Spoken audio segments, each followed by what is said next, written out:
40 minutes after boarding the ferry with the caravan and car, we're actually ready to disembark over in Sorrento. It's all done so smoothly. It was amazing, and you just have to follow their directions. There's no stress because it's drive on, drive off, and before you know it, you're actually over, off, and you're driving through Sorrento, and you really need to have a plan where you're going to drive because there's nowhere to stop.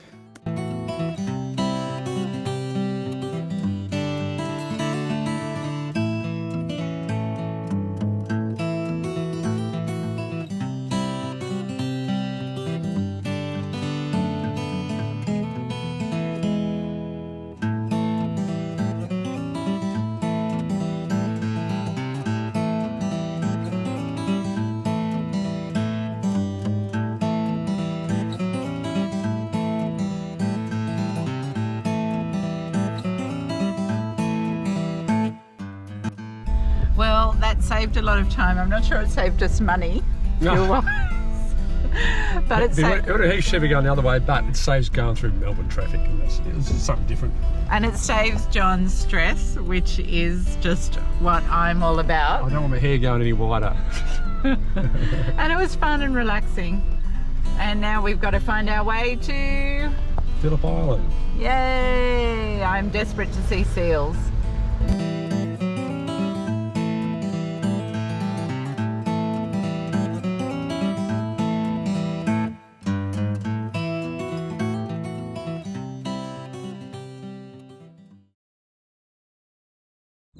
Well, here we are. We're looking at the cows in the middle of a paddock.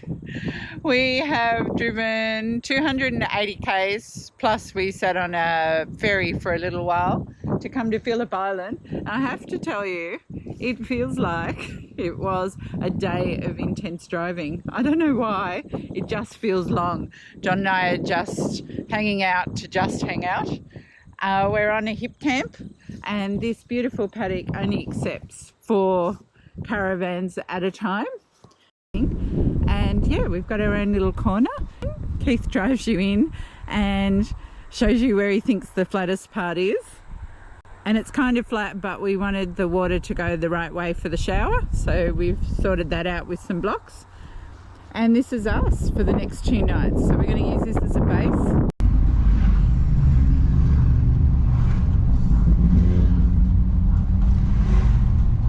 Not quite the quiet little Phillip Island we thought it was going to be. The super bikes have just finished, haven't they? I could have brought the bike down, but I didn't know. There you go. And there are bikes everywhere.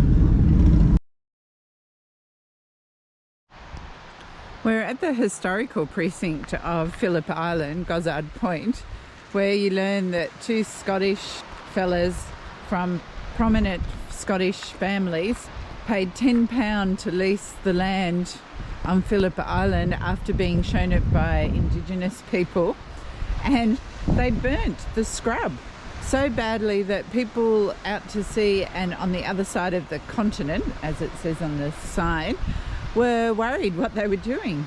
Anyway, apparently the scarring was for many years to come. Those houses over there must have the best views. And apparently you can see whales from here if you're here at the right time, but we're not.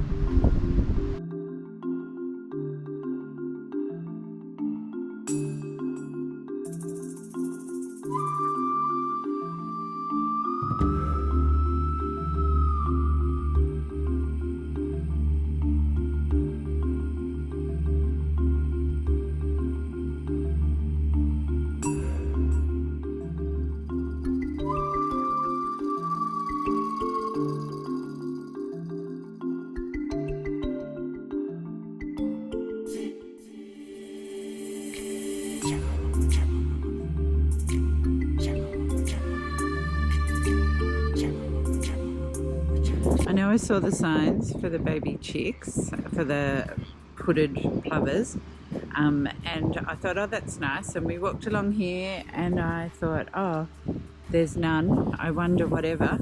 And I was just standing here taking a photo of just scenery, and I looked down at my feet and here were two playing. They're absolutely tiny, and I've immediately moved away. There's 4 of them there, and you wouldn't even know they were there, really. They're just tiny. So I've come far back before I talk, because I really want to respect them, because I know that they're rare. And yeah, what a delight to see them. And I'm not affecting them because I'm far away. I'm following the signs. So glad.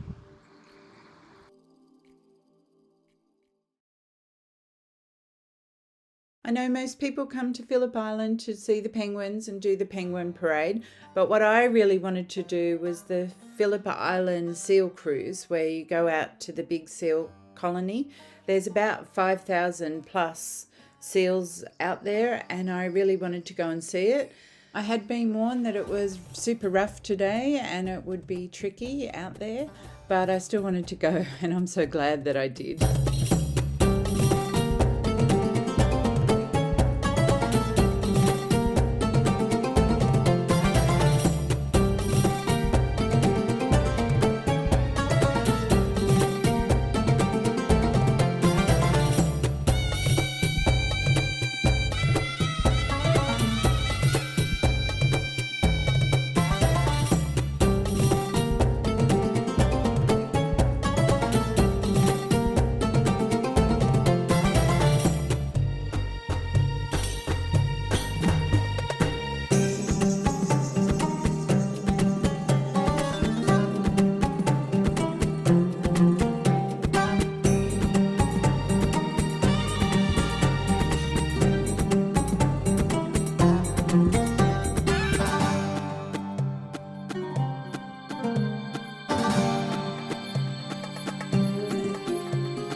Pick me up.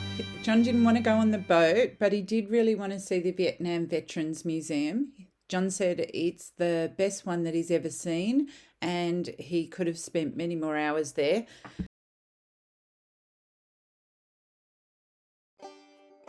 So glad we got up early and we came to Nobbies Lookout, because we're the only people at the moment here, and the wildlife are just so relaxed. It's good fun.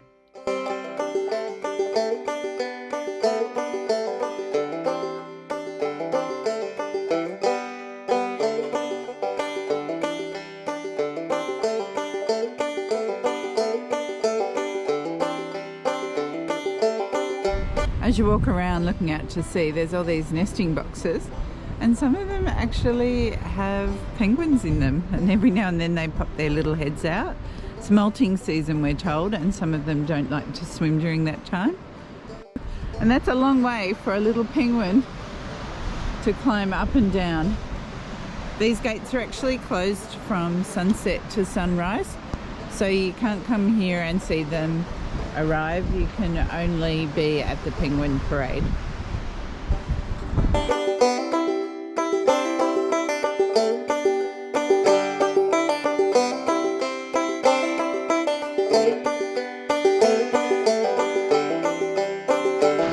The seagulls are flying through, and it's just spectacular.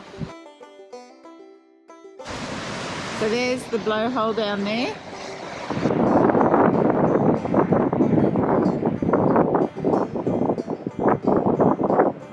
Oh, that was a surprise.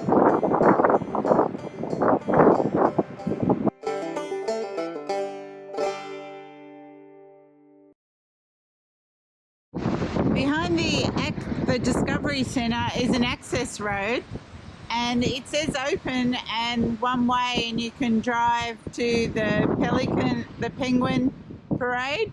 So I asked John to do it. He's not that impressed because it's like not sure if it's going to be open at the other end and it's only one way. But look at this. My gosh. What an environment. And then over here there are so many of those Cape Barren geese and little wallabies. They're really black and dark and they're very camera shy, but very beautiful. But I just love it. I love how rugged it is. I love that we're here early and there's hardly anyone around, and that the animals and everything are all so laid back. It's been a great morning, even if it is raining.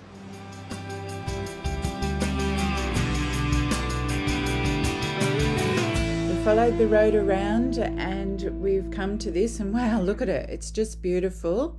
And over there is the penguin parade place where you pay to go in and sit and watch penguins come up the beach. I found it hard in Phillip Island to choose what I wanted to do because we don't have unlimited money and so many of the really cool things actually cost a lot. So we pared it back and we just chose a few things. Lucky for us, we'd already done the penguin parade a few years ago. And even if we did do it this time, you wouldn't see any photos because they don't let people take cameras in. What's fantastic about Phillip Island is if you have a limited budget, there is still plenty of things to do, like walking. They have walks through wetlands, coastal walks, and through the interior. And I expect, as well as the walking, if the weather had been nice, we could have been swimming.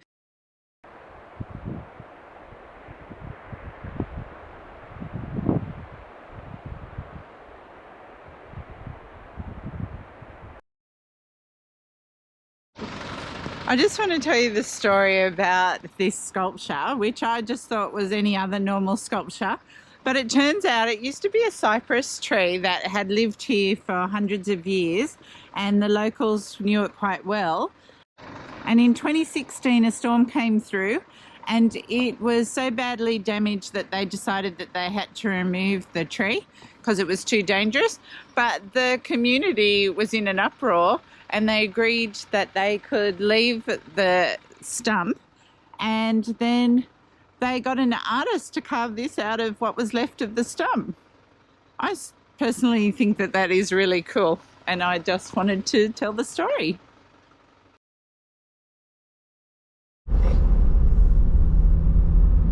As we leave Phillip Island, true to form, it's raining. It's just us, isn't it, Mr. Howell? Well, it's just a spit. It'll clear up in a few minutes. That's what you said the last 2 days. Once we cross the bridge into San Remo, there'll be blue skies everywhere you want. And we're off today. We'll let you know where we stop. I'll see you on the other side.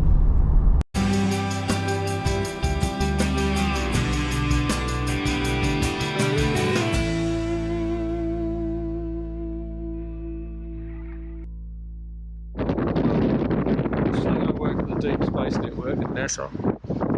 That is NASA organise a party. Wow. They plan it. They plan it. Very yay,